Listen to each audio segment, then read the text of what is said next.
Hey everyone, what's up? I'm here to talk about picky eating. Great topic.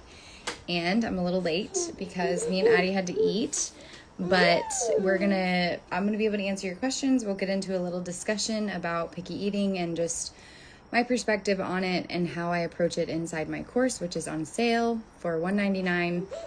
It's a really great deal considering that working with me one-on-one is like over $300, and just getting 4 lessons plus the whole course is $199. So that's a really good deal. And it's the holidays, and I always do this around the holidays. So I'm super happy for you all to have this information because I feel like it's really crucial information and really good for all moms really to have. So Addie's here with me, my daughter. She's 7 months old and she just finished eating, and so I might need to just transition her or something. But anyway, let's jump into it. Let's get started. I have some butter, some pork, some homemade yogurt here to keep me fueled, and tea. I should be able to answer your questions and talk a little bit about like I said, my perspective. So, picky eating. Why is it happening? What is the main root cause of picky eating from my perspective? I would say that it's manyfold. The family culture has to do with how well your child eats, what you eat as a family, and how the child's microbiome is doing has to do with how well they are of an eater. Let me grab her.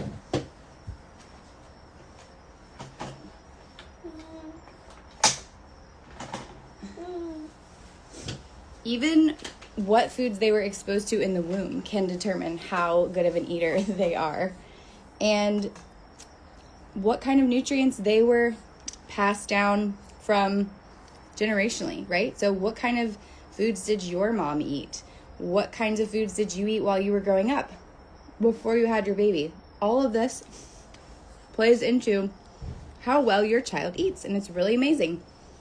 So I like to break that down for mothers in really simple terms in my courses.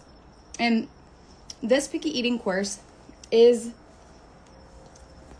your beginning step, right? So with these kind of symptoms, with food refusal, with that really uncomfortable battle of wills that happens, that fatigue that comes from you being like, I just don't want to have this fight right now. Like, I really just want the kid to eat and I want it to be done and I want to move on.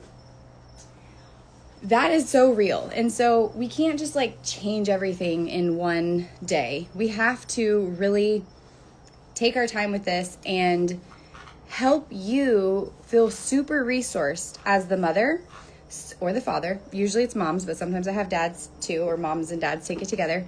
But I need you as the parental unit to feel really resourced and strong and clear on what it is you're supposed to be doing.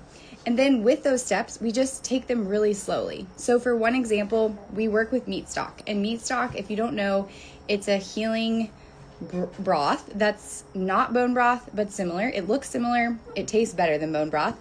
And it's easier to digest. So we start working with this in micro amounts, like microdoses, like 1 drop, like medicine. And what this actually does is it starts to change the microbiome of the mouth, and it even starts to have healing happening in the digestive tract, which is you kind of are like, I don't believe that, but it's really, really true.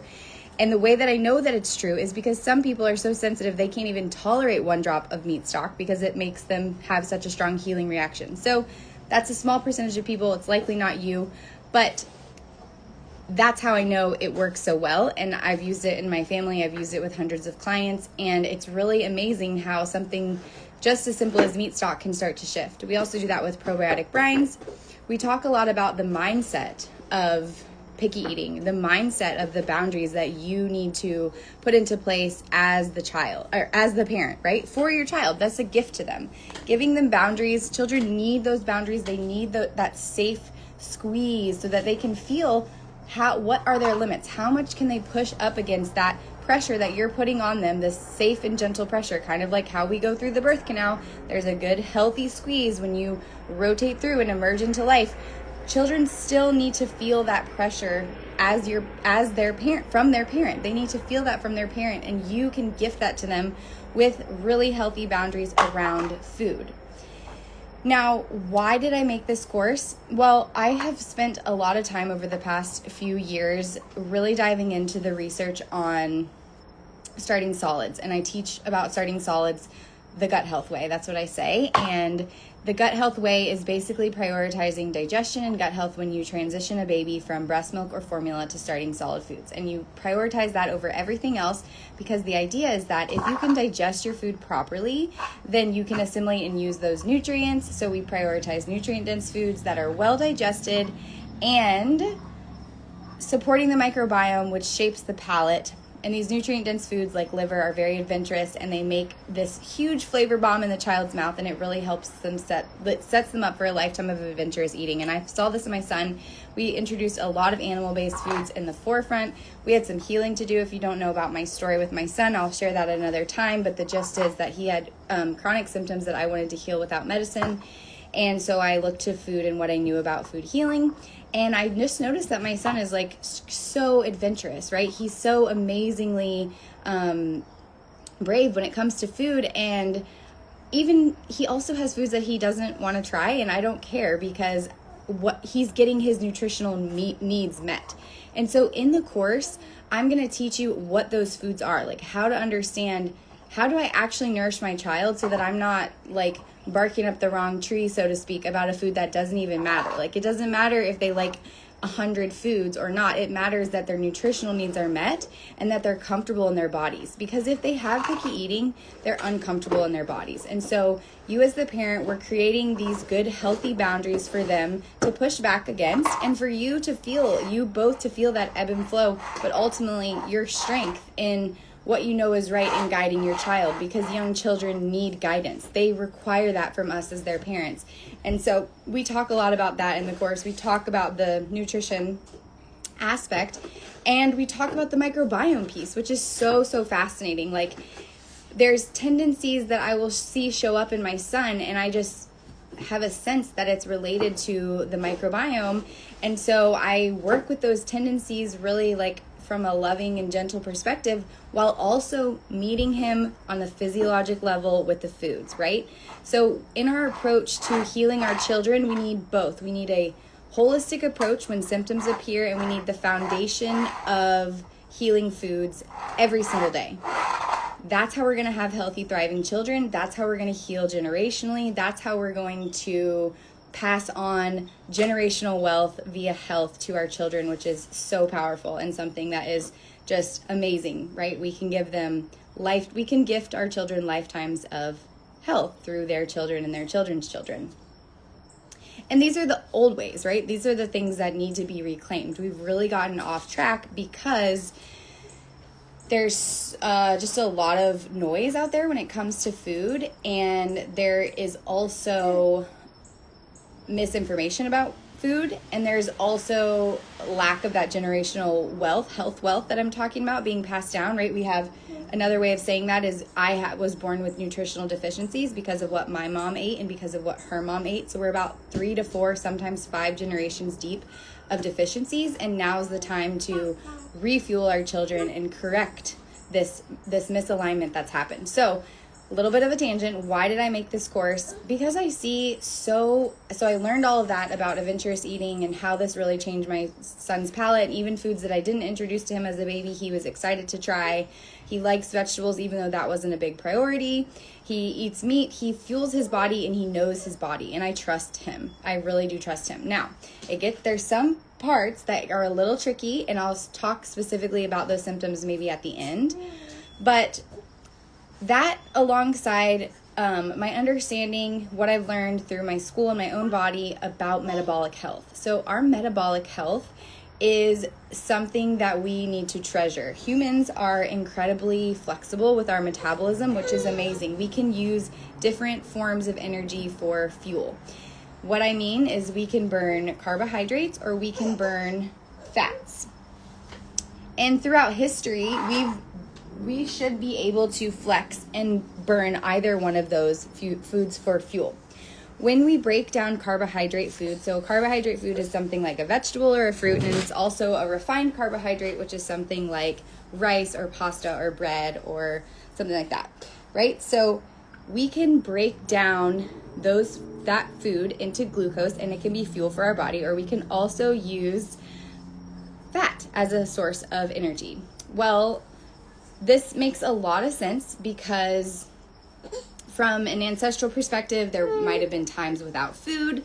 We would have definitely been relying on seasonal foods. So at certain times of the year, certain foods are available, certain times are not. And in order for humans to stay alive, we need to be able to use energy sources. But take it to modern times, we have an absolute metabolic crisis, and our children are prime examples of this. Like when I look on Instagram and I see all the picky eating advice out there, literally it blows my mind, because these children they're not thriving because they're only literally eating sugar.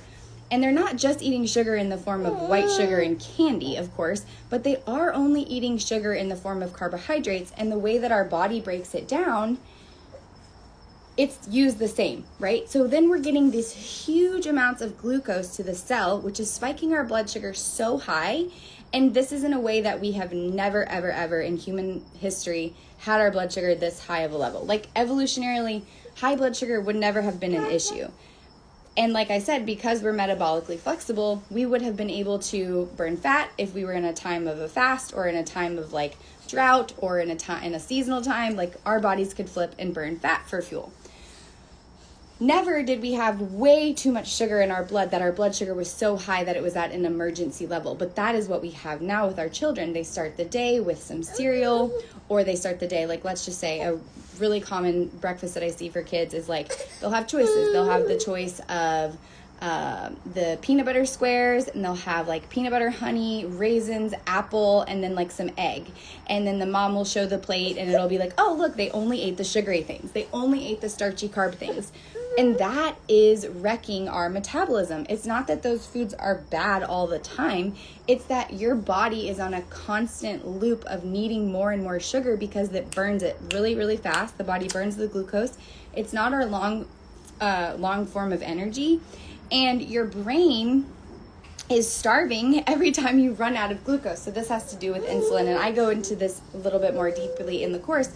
But the gist is that our children have wrecked metabolisms because they're all day long eating processed food, processed sugar. And in like the organic world, which is a lot of moms that I talk to, their kids get really, really hooked on fruit. And so the moms will just give them fruit, or like they'll start them, wean them really, really well on like bone marrow and meat stock, and they ate liver, and then they get to 15 months old and they're only wanting the bread. Like they're always choosing and eating the bread first. So this is where the microbiome piece comes into play, because when we have an imbalance in our microbiome, those gut bugs that have overgrown really like the starchy and the sugary and the carby foods. So they crave those foods and they're like, give me more. They're little sugar monsters that are living inside of your kid. And they even can produce substances that can travel via the gut-brain connection, the enteric nervous system, from our gut to our brain, and send signals that keep your kids hooked on the food. So it's like opioid-like signals that are chemical reactions that are actually physically addicting your kid to the food, which is crazy, right? Like that's just wild. So a lot of people on the internet are talking about picky eating, and they're like saying, cut your freaking sandwich in a different shape so your kid's more adventurous. But really there's a monster inside of their gut microbiome that's actually literally hooking them and making them little sugar addicts. And so that's why they have these extreme tantrums when they don't get what they want. Or it starts to affect their brain in other ways, and they can't focus, and they can't sit still, and they don't have a good night's rest of sleep, right? Like all these things start to compile on each other.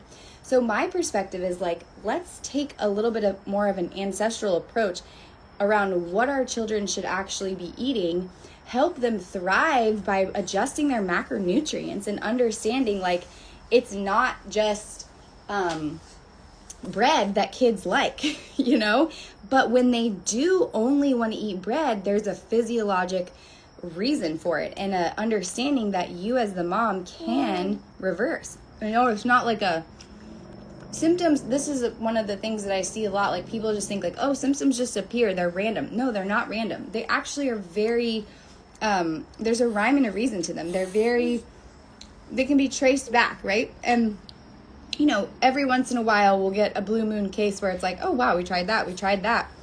couldn't figure that out, and it takes lots of tweaking and nuance. But the majority of cases are super simple about holding boundaries, changing over to focus on more nutrient-dense foods, and really addressing that microbiome piece. It's so fascinating. So that's my little pitch for all of you, my spiel, and these are the kinds of things and the ways that choked her on butter. The ways that I talk about picky eating and my frame for you as you go into the course. And now I'll answer some of your questions. So, first question,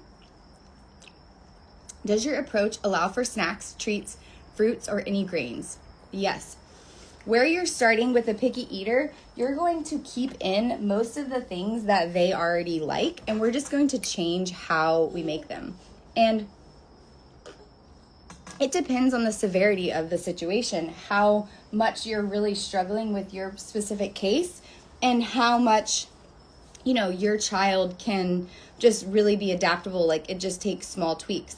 So snacks are fine, but I don't think children should constantly be eating and constantly be relying on snacks. I think they should eat more at meals and feel full for longer. And then in the in-between, the foods that we give them basically just look like mini meals. So I'm not opposed to children eating more, eating longer, eating like multiple times throughout the day. But I think from a metabolic standpoint, they can be little fat burners a lot better than what they are today. And so that wouldn't look like just like ripping the carpet out and taking out all the snacks and like no more treats, no more ice cream. No, it can't look like that because that's not practical and realistic. So my whole goal is to help you have more harmony in your life. And what you're dealing with right now is a kid who doesn't want to eat, or a kid who you don't know how to feed to satiate them so that their symptoms don't go away. And what I can teach you is little tools and tricks that help you get there gradually. So people have, like in this course so far, people have had varying degrees of severity. People have had varying degrees of how much they've implemented what I've said, and people get results to varying degrees, right? So are snacks included? I mean, my son has snacks every once in a while. It's often looking like hard-boiled eggs. Like, I just feed the kid when he's hungry, right? Like, I'm not going to deny him just because it's not dinner time that he can't eat. Like, I am all about children thriving and knowing their bodies, and us as mothers trusting their bodies. But I want to like give him the best possible option for his metabolism and his brain and his immune system. And so that looks like for us a lot of fatty meats, a lot of butter, seasonal vegetables, fermented dairy, those kinds of things. Like right now, before we had this call, my daughter had a little snack of fermented yogurt and pork and butter, and then she like sucked on a cucumber, right? And it's basically what I'm eating too. So our family eats the same together with slight variations that are developmentally appropriate, okay? So, yes, snacks are allowed on the Wild Nutritionist Picky Eating Protocol. Also, treats and fruits. Now, I'm going to share with you inside of the course how fruit really derailed my son and why I made a decision to take him off of the fruits. And that is a very specific reason, which has to do with his microbiome. So our microbiome is our main digestive engine for breaking down carbohydrate foods. When we break down our carbohydrate foods with microbes in our gut, we need enough beneficial microbes to be there in order for the process to go smoothly. So for example, you can have a waste product from an improper breakdown of a carbohydrate food that is ethanol. So what I see with my son is that giving him excess amounts of fruit or giving him free range to fruit, he actually gets drunk off the sugar from the fruit. And we moved and we've just walked this line, right? Me and his father, we're very like, we stay in communication about it. We want to help Augie. We also don't want to create anything weird with him in terms of like fruit's bad. So we don't do any of that. It's just, what is the body telling us as his symptom, and how can I help support his little body? So we've taken out fruit again for like 5 days, and it's honestly night and day. So all that tells me is that I need to really support his microbiome more as he continues to develop. He's only 2.5.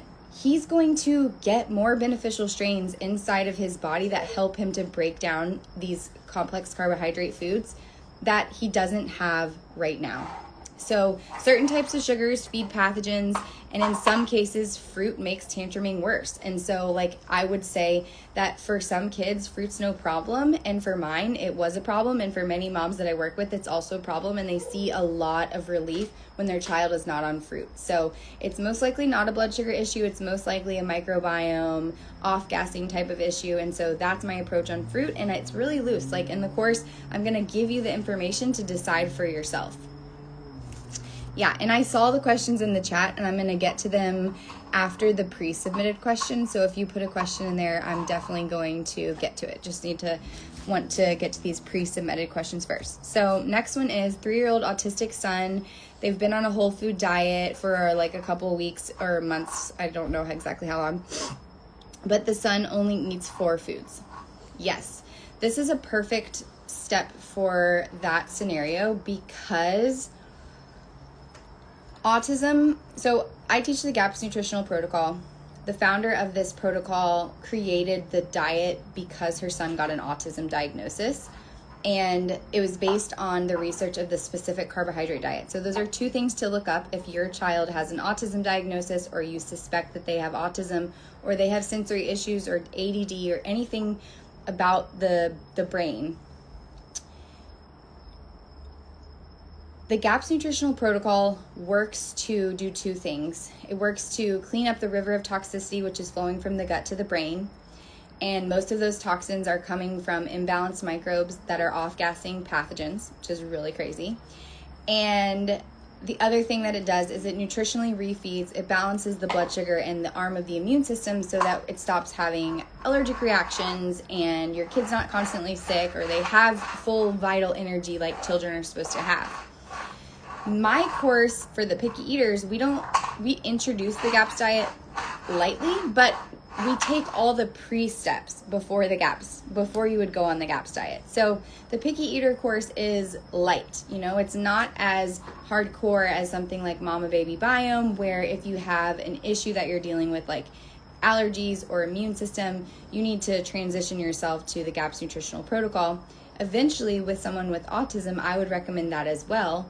But the first step you can take, because he's exemplifying the symptoms of picky eating and food refusal, is to work this way that I teach in the picky eater course. So I'm really glad that you actually messaged me and that you found me, because I think that this is a super good fit. And my husband, who also teaches in the course, was a behavioral therapist working with children with autism for 10 years. And so we do approach this course with people with autism in mind, and also sensory issues. And as I've been making content this week, I've been talking about this physiologic approach to picky eating, and it really gets people upset because they're like, but I was born this way, or are you not taking children with intellectual disabilities in mind? And it's like, actually, I'm 100% considering those children, and it's especially for them and for these moms.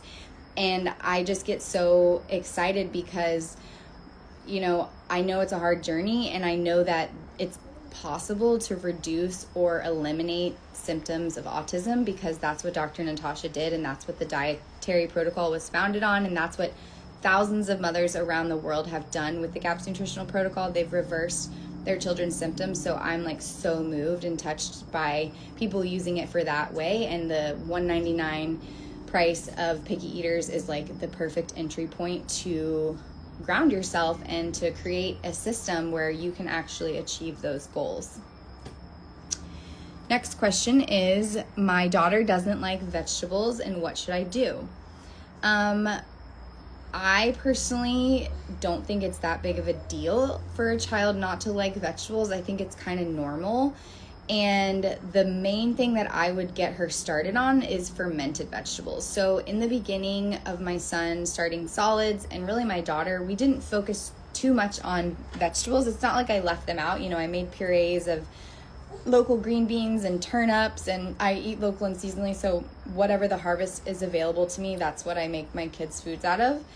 But what I did not leave out is fermented vegetables. And so fermented vegetables, what we're essentially giving to our children in that case is we're taking the nutrients and those phytochemicals and the vitamins and the minerals that are inside the vegetables, and we're 10xing it in terms of nutritional value, because we're making the fermentation process breaks down that food to make it more easily digestible, and we're adding in beneficial strains of bacteria when we ferment food.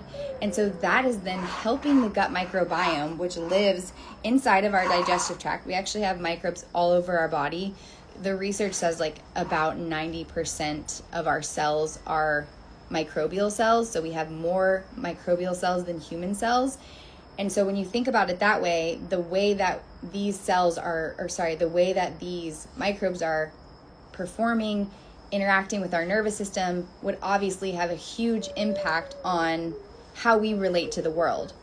And so when you add in beneficial strains of bacteria through fermented foods, the kid's getting vitamins and minerals from those fermented foods. The kid is getting the cofactors to break down other foods that they're eating. It's enzyme support for their digestion, and we're adding in trillions of beneficial bacteria, which is going to help their gut. So if you're new here, you maybe don't know this, but fermented food is always going to be more powerful than any supplement. So this is why in all of my courses, I teach you about fermentation. I teach you how to ferment, and we go into it in detail in varying degrees in different courses. But in the Picky Eater course, it's something we do right away, because there is a precious brine that you're going to make for your child that is going to start to shift their microbiome, and you can just add it into the foods stealthily that they already eat, right? They don't even have to know. It's just one little drop, and that is the medicine, and we just keep working with that medicine slowly, and it starts to change the family culture, literally the culture of the family, in both of a microbial standpoint and how everyone is interacting and enjoying each other. So that's what I would do. I would focus on fermented vegetables, and I wouldn't worry. I really just wouldn't. I would focus on the animal foods because they're easier to digest for your child, and they are full of everything that he or she needs, and the vegetables will come with a healthy microbiome. That was the shock for me, because it was actually my son couldn't tolerate certain vegetables in the beginning, and I've seen this with countless babies that I've worked with. It gives them blood in the stool. They can't handle the fiber because the microbiome is not robust enough.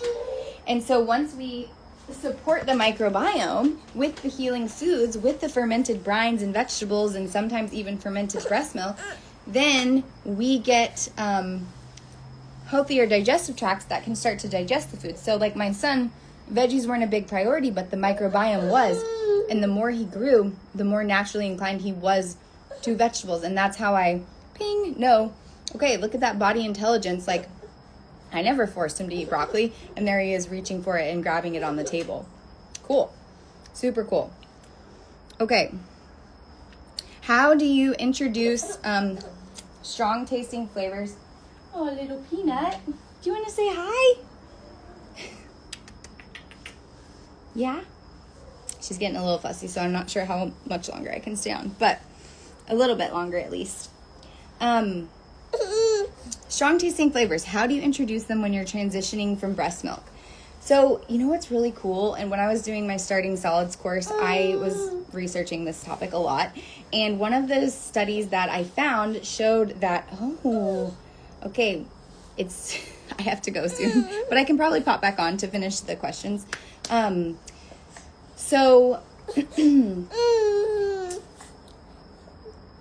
One of the studies that I found showed that children who were introduced to garlic in the womb because their mother was eating it, they tested it like 15 years later, and they were like 4 times as likely to eat garlic. Okay, so you can introduce strong flavors to your baby through your breast milk, through being in the womb, and when you start solids. And that would be my Starting Solids course. And so that's where I would advise you to look. I have tons of Starting Solid content on here, and I cover that pretty thoroughly. And it's, if you follow my protocol, you don't have to worry about strong flavors because they'll get to it. Depends on how fast. Like, it's not always the same pace for every baby, but they definitely get to it. Okay. I'm going to try to get to some questions. Hi, my son has eczema. We've stopped using steroids, so is currently experiencing topical steroid withdrawal. How do I support his diet with a picky eater? Do elimination diets work? Great question. Hi, Sierra. So sorry about the steroid withdrawal. The eczema topic I cover in my course Mama Baby Biome. And if you wanted to, you could bundle the 2 courses. So the picky eater will help you like frame everything about how to work with him with his diet, because obviously the picky eating and the eczema are connected. Both of them have to do with imbalances in the gut microbiome. The eczema specifically is yeast, and also yeast controls the sugar cravings. So they're going to be craving a lot of sugar. So the picky eater course is going to be your first step, and then Mama Baby Biome will help you go deeper into the eczema if you don't already get resolved from the picky eater course, which you very well could. Okay. My baby's 16 months. Is it too late to change his eating behaviors? Absolutely not. This is perfect timing. I slowly started to introduce meat stock to my baby, and she broke out in some spots. Can this be a typical reaction? Should I pause? She's 5 months, and I combo feed 90% breast, 10% UK manufactured formula. Yeah, so I don't think you should stop. Typically, if I would recommend my course, which will talk you through how to deal with this. But basically, we have to figure out what is the smallest type of dose of a healing food that we can give that's tolerable, so that the body can start to process stuff. So basically, I would consider that rash a healing reaction. And while she's on formula, she's still going to have that reaction, and potentially even something in your breast milk could be flaring her as well. But obviously you saw the connection between the meat stock introduction and the breaking out into some sort of skin reaction, and that tells me that she's having a little healing reaction. So more information on that in my course. And at 5 months old, you can actually you can build up over the next 2 months and get her off of the formula completely, especially if she's only having so little. So I would definitely look into my course for that, the First Food Starting Solids course. What about allergy introduction? Is this important for 12? Okay, guys. Well, this isn't exactly a solid food live, but I will definitely do one of those because it seems like you guys are wanting to talk about that. The introduction of allergens is most important. Voice is so unhappy. This is going to be my last question because I got to just care for this babe, and then maybe I can come back on if she settles. The allergy introduction is important when the gut is healed and sealed. If you introduce allergens when the gut is porous and leaky, this is going to obviously be flagged by the immune system. And so we want to bring inflammation levels way, way down so that the baby doesn't have any flags going on in the immune system, and we want to heal and seal the gut so that the digestive tract is closed and those foods aren't going into the bloodstream. That's the most important part of allergy introduction. I have a contrarian view. I don't think people should just be willy-nilly introducing allergens. Okay, I love you all. Hopefully I'll be able to get back on. Got to take care of this baby, and the course is there for you with lots of resources, information, both First Foods course if you're asking questions about that, and feeding picky eaters. Okay? Talk to you soon.